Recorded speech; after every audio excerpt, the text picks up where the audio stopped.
It's hard to believe that just 3 years ago we thought we would build a happy life together. Back then I met Nathan at a party hosted by a mutual friend. I attended out of obligation, not wanting to decline the warm invitation. As for Nathan, he was there only because he had promised his friends. Neither of us felt like we belonged in that noisy space, and perhaps it was our shared sense of detachment that brought us together. At the time, Nathan was a quiet yet thoughtful man. Our conversations started with simple topics, from hobbies to childhood memories, gradually evolving into deeper discussions about the future. I once believed I had found in Nathan a sense of peace, a life partner with whom I could build a home. We got married just a few weeks after meeting. Everything happened so quickly, but I didn't feel worried. On the contrary, I felt like I was living in a beautiful dream, where Nathan and I would write our own story together. However, only about a month after moving in together, Nathan began to change. He was no longer the gentle and warm man I had fallen in love with. Long evenings waiting for him to come home turned into monotonous routines, and eventually everything came crashing down one unassuming evening. "Emma, I want you to quit your job," Nathan said, his voice so firm that I froze in place. "What? Why?" I asked, searching his eyes for a reasonable explanation. "When you work, I feel like I have no role in this family," Nathan replied, his eyes betraying a hint of insecurity. "At my company, all my colleagues' wives stay home to take care of the family. I don't want to be the odd one out." I couldn't believe what I was hearing. Since when had Nathan become so preoccupied with how others perceived him? We had once agreed that I would continue working, that we would strive together toward our shared goals. But now, he wanted me to give up everything just because of meaningless societal expectations? "I need time to think," I said, not wanting to make a hasty decision. But time didn't help. Nathan kept applying pressure, openly expressing his disappointment every time I hesitated. Every morning he sat on the sofa, his cold gaze following my every move as I got ready for work. Sometimes he would make remarks that I didn't love our family enough, that I was too selfish for focusing only on my career. I felt cornered. My job was not only a source of income but also a place where I found my self-worth, my independence, and my freedom. Yet to Nathan it seemed that my work only made him feel threatened. I turned to Sophie, my manager, for advice. She had gone through an unhappy marriage, and her story made me realize I wasn't alone. "You don't have to give up what you love just to please someone else," Sophie said, her eyes filled with determination. "If you don't stand your ground now, things will only get much harder later on." Sophie's words were like a glimmer of light in the darkness. I started thinking about finding a temporary solution, maybe working part-time or even remotely. But deep down I knew the problem wasn't with my job. It was with Nathan's change. I tried to stay calm as I sat across from Nathan in our small kitchen. The morning sunlight filtered through the window, stretching across the old wooden table, but it wasn't enough to dispel the heavy atmosphere surrounding us. Nathan sat on the other side, stirring his coffee, his gaze distant. "I've thought about it," I spoke up, breaking the prolonged silence. "I'll reduce my work hours to part-time so I can spend more time at home, just like you wanted." Nathan looked up at me, a faint relief in his eyes, though his expression remained cautious. "Really? You'll do that?" "Yes," I nodded, forcing a genuine smile. "I've talked to Sophie at work. She agreed to let me switch to 4 days a week, only from 9 a.m. to 2 p.m. That way I can still help you with dinner and take care of the house." Nathan put down his spoon, his expression softening. "I really appreciate this, Emma. I knew you'd understand me." Inside I felt a mix of relief and unease. I had temporarily calmed him down, but I couldn't help worrying about what would come next. I had learned how to say what Nathan wanted to hear while quietly making my own plans. In reality, I still kept my full-time job. I only officially reduced my work hours while taking on additional remote projects. Sophie understood my situation and agreed to help me keep this a secret. She had been through a similar situation herself, so she completely sympathized with me. For the first few weeks, everything went smoothly. Nathan seemed pleased to see me at home more often, but then he started making other demands. He frequently invited colleagues and friends over on weekends, expecting me to prepare meals and host them attentively. "You just need to make a few simple dishes, nothing too fancy," he said, but whenever guests arrived, his eyes were full of expectation. Gradually, these gatherings became a routine. Once a week, then twice. Weekends, instead of being a time to rest, turned me into a server in my own home. Nathan wanted everything to be perfect, from the food to the table settings. Whenever something didn't meet his expectations, he wouldn't hesitate to criticize me in front of the guests, making me feel like a stranger in my own family. Things only got worse when I started noticing strange signs. Nathan's clothes occasionally had a sweet perfumed scent that wasn't mine. Whenever I asked about it, he would just laugh it off, saying it was from a female colleague accidentally brushing against him. Then there were the late-night calls and messages when he came home late or claimed he had unexpected work. One night, when Nathan fell asleep on the couch, his phone rang. The caller ID showed Jessica, but when I reached to silence it, a message appeared. "I miss you. When are you coming over?" My heart sank. All my lingering doubts were confirmed in that single moment. I began paying closer attention to Nathan's actions. He frequently went out in the evenings, using work or meeting friends as an excuse. Once, when he said he was going to a meeting with his boss, I called his office to ask a minor question, and received the response, "Nathan took the day off today." The feeling of betrayal crept into every corner of my heart, but I didn't want to confront the truth without clear evidence. So I started keeping track of Nathan's late arrivals, the suspicious messages, and even took pictures of the faint lipstick marks on his shirt collar. Finally, the truth could no longer be hidden.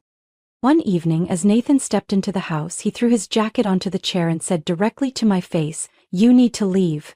I'll change the locks tomorrow." I stared at him, unable to believe what I was hearing. "What did you just say?" "You heard me," Nathan said coldly. "We're done. Pack your things. I don't want to see you here when I get back." I tried to stay calm, but inside a storm was raging. "It's because of her, isn't it, Jessica?" Nathan's face changed for a brief moment, but he quickly regained his composure. "Stop pretending you know everything. It's best if you go before things get more complicated." I stood there speechless. The images of this home, the memories and the promises we once made seemed to dissolve in an instant. It turned out all my efforts were merely prolonging a marriage that had died long ago. "Fine," I said, my voice even. "I'll go, but you will regret this." Nathan just shrugged as if my words held no weight. He turned away, leaving me standing there, alone, in what had once been our home. But I knew that if I left this time, I would not come back. I would not allow myself to be a victim of betrayal and manipulation. And more than anything, I would make sure Nathan paid for what he had done.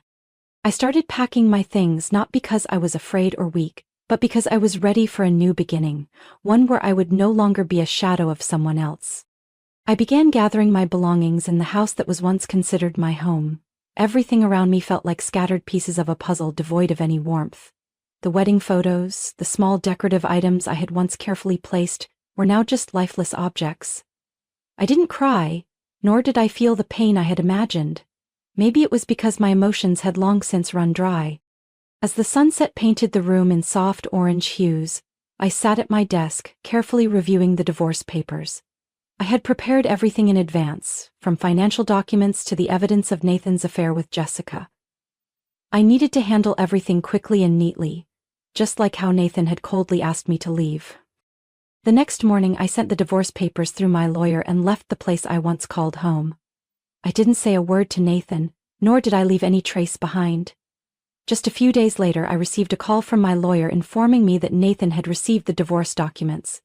He didn't react much, only asked me to move out as soon as possible, so he could rearrange his new life. I moved into a small apartment in the suburbs. The new place wasn't large, but it was airy and filled with light. From the living room window, I could see rows of green trees and feel the fresh breeze every morning. I decided to return to full-time work at the company, and Sophie and my colleagues welcomed me warmly.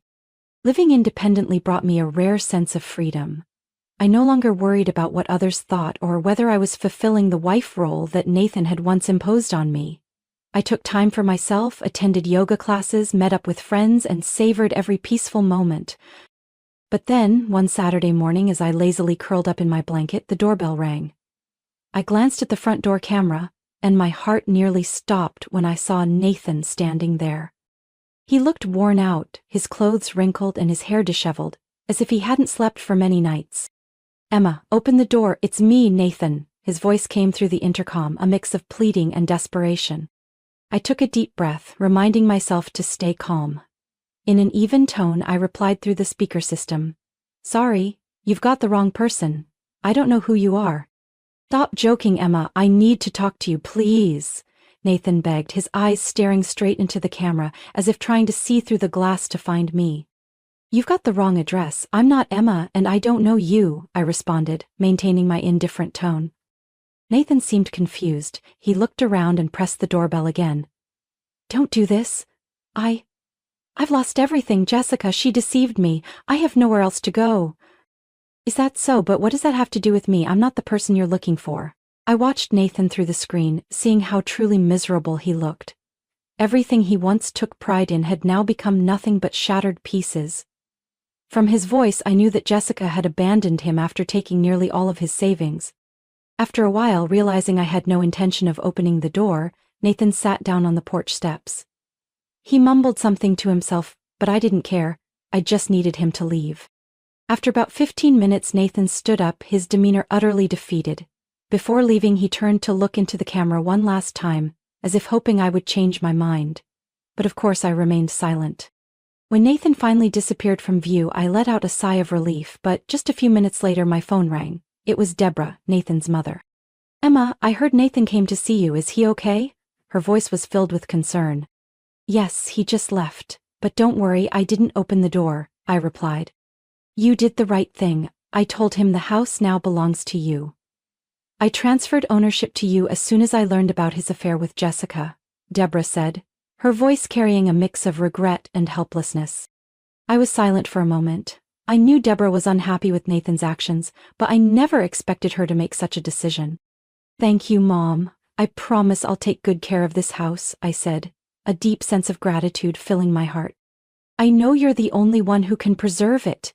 Nathan, he has to take responsibility for his own life now, Deborah sighed. After the call ended, I sat quietly in the living room. I realized that to reach this moment of peace, I had endured so much pain and disappointment. But in the end, I had found tranquility for myself. Outside the window, sunlight spread evenly over the green leaves. I sipped my tea, letting its gentle aroma fill the room. Sometimes, to find the light, we must walk through the darkest paths. And now, the road ahead of me was beginning to shine, little by little. In the days following Nathan's visit, I heard more unsettling news about him from friends and former colleagues. It turned out that not only I but also his workplace had discovered the intimate photos of him and Jessica on social media. Those pictures spread quickly, especially since Jessica had no hesitation in publicly sharing their lavish vacations and fancy dinners, proudly claiming that her boyfriend had paid for everything. The company where Nathan worked had strict ethical and employee image policies. His public display of an inappropriate personal life, especially considering he had a family, did not sit well with the management. After several warnings and no improvement, Nathan was asked to resign. Losing his job and a stable income, Nathan began to spiral into a crisis. He had once taken pride in his position, but now, he couldn't find new work with a tarnished record from his reckless actions. To make matters worse, Jessica was no longer by his side. When she realized Nathan was out of money and could no longer support her lavish spending habits, she left without a word. A mutual friend mentioned that Nathan was evicted from his rented apartment because he couldn't afford the rent. He moved from one temporary place to another, gradually becoming a lost shadow in the city where he once shined. Meanwhile, I focused on finalizing the divorce proceedings. With the support of my lawyer and undeniable evidence of Nathan's affair, I secured a settlement of up to $410,000. Additionally, through supplemental legal procedures and the lawyer's clever advice, I received another $22,000 from shared assets Nathan had previously hidden. With this money, I not only stabilized my new life but also invested in myself. I enrolled in skill development courses, expanding my career opportunities. At work, I received many compliments from colleagues and supervisors for my focus and relentless efforts. Sophie, my manager, was always there to motivate and support me whenever I felt tired. Deborah, Nathan's mother, remained in contact with me. She understood everything that had happened and often expressed regret over her son's actions. We frequently met on weekends, sharing breakfast at a small cafe near my home. She always brought homemade baked goods and shared stories about her small garden and childhood memories. You've become so much stronger, Emma. I'm truly proud of you, she said on a cool morning as we sat by the window, watching the bustling street. I just did what was necessary, Mom. Life is too short to endure things that aren't worth it. I smiled, feeling a wave of peace wash over me. I no longer cared about Nathan. Stories about him became fewer and eventually he completely disappeared from my life. I didn't know where he was, nor did I want to find out. What mattered most to me now was living fully in each moment. I participated in community activities, met new friends, and occasionally allowed myself to travel to places I had always dreamed of. Being single brought me a sense of freedom and self-reliance I had never experienced before. Every morning, waking up in my sunlit apartment, I felt grateful. Not because of the money I received from the divorce or the current tranquility, but because I had overcome myself, found my own path, and learned to love myself more. No matter what the past held, I knew I had moved beyond it. I was no longer the weak, dependent Emma. I was the strong Emma who knew her worth and was ready to embrace the better things ahead. Emma's story is a testament to inner strength and the value of independence. In real life, many people also face pressures from family, society, or unhealthy relationships. But like Emma, sometimes standing up and protecting yourself is the path to true happiness. Freedom, independence, and self-love not only help overcome adversity, but also open up new opportunities, bringing true peace and joy in life. Emma's story vividly demonstrates that sometimes to find true happiness, we need the courage to let go of what no longer fits. In reality, many people find themselves in similar situations, facing changes in their partners or societal expectations. However, like Emma, knowing your worth, standing firm, and seeking independence not only help you get through difficult times but also open the door to a brighter future, where true peace and freedom await.